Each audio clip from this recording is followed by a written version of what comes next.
listen up. I'm gonna tell you what it's all about. Lingportal Online School presents Prepositions of Time. Explanation in a simple and easy way. Prepositions of time are words that show the relationship between a specific time and an action or event. Learn how to use prepositions of time in today's lesson.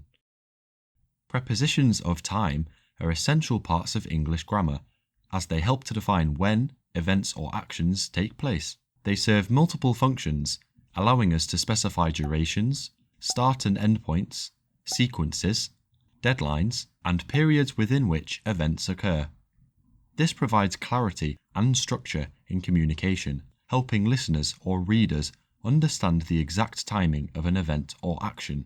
I will explain each preposition's function and provide examples to illustrate their use, along with common mistakes to avoid.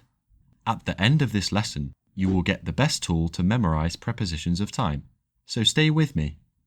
In, on, at. These are well-known prepositions of time. By the way, many learners still make a lot of mistakes using in, on, at as prepositions of time. Please note, in, on, at can also serve as prepositions of place. The best way to learn how to use in, on, at is to move from the large periods to specific ones. In, used for longer periods of time, such as centuries, in the 17th century, in the 20th century. Years, in 1963, in 2012. Seasons, in summer, in winter. Months, in March, in November. And parts of a day, in the morning, in the evening. On, used for specific days and dates. Days, on Monday, on Sunday. Dates, on August 23rd, on Christmas Day. Special days, on my birthday. At, used for specific times of day and some special expressions. Clock times, at 10 a.m, at 3 p.m. Times of the day, at noon, at night, at the weekend, at lunch. From, to. There is a big sale from Monday to Friday. The above shows that we are speaking about the time length of a sale, starting on the day and ending on a different day. So we use the pair from, to show the start and end of a period. One more example. The class runs from 9 a.m. to 11 a.m. Memorise, from, to, is the common combination that is used often. From is the start, to is the end of the mentioned length of time. Please note, we can use the pair from, until, or till in a similar way.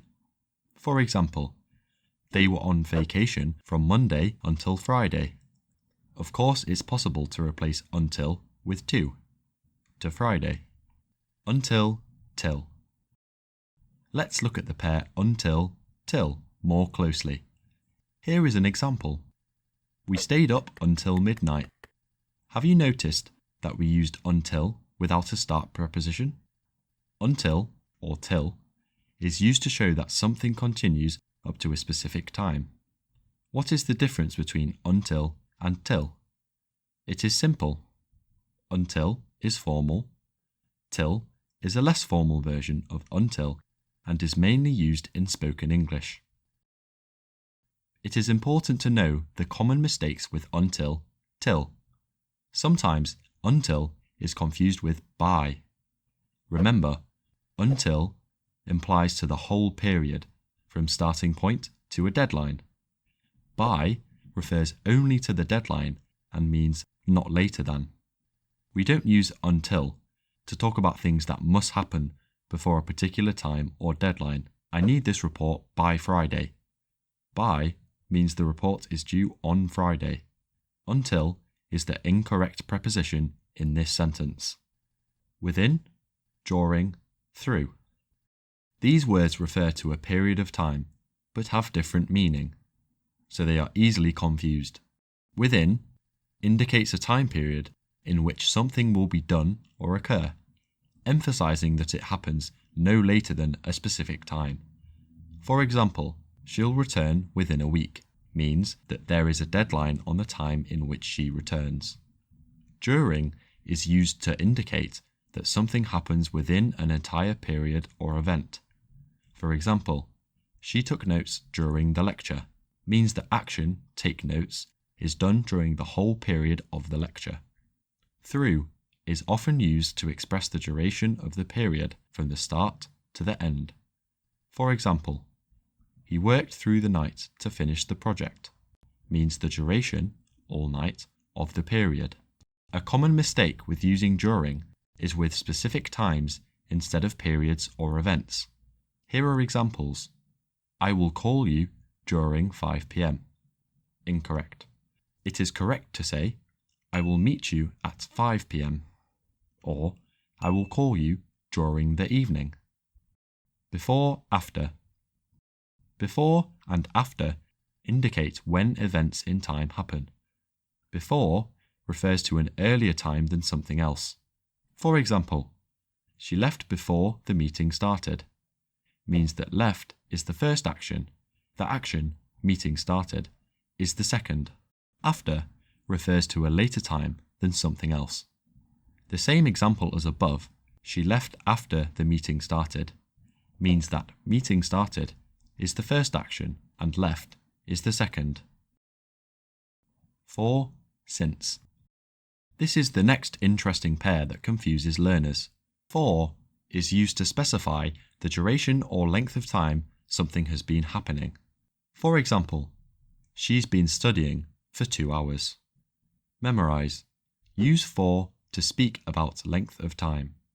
Since is used to indicate the start point of an action that continues up to the present. For example, they've lived here since 2010. Memorise. Use since to speak about the start point. There are common mistakes with for and since. Using for as a starting point instead of a duration. How long? He has been here for Monday. Incorrect. He has been here since Monday. Correct. Monday is the start point. Using since with a duration, how long, instead of a starting point. She has been working here since 2 years. Incorrect. She has been working here for 2 years. Correct. 2 years is how long. Learning to use prepositions of time accurately not only aids in clearer communication, but also prevents common misunderstandings.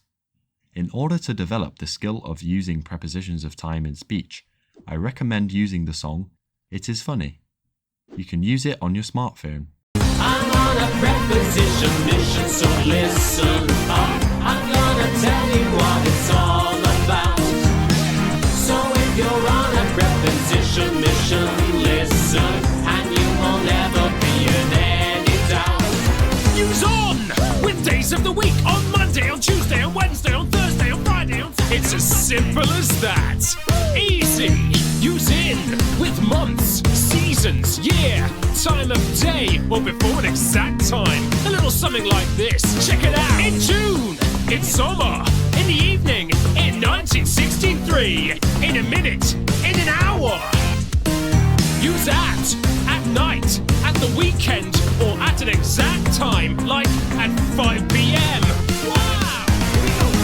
I'm on a preposition mission, so listen up. I'm gonna tell you what it's all about. So if you're on a preposition mission, listen, and you will never be in any doubt. Use for to indicate the period of time from the past to now, like for 5 years. Use ago to indicate an exact time in the past. Like what? Like 5 years ago. Use since for the exact time in the past to now, like since 2001. You heard it here first. Use before a particular time, like before May or before the chorus. Let's go now. I'm on a preposition mission,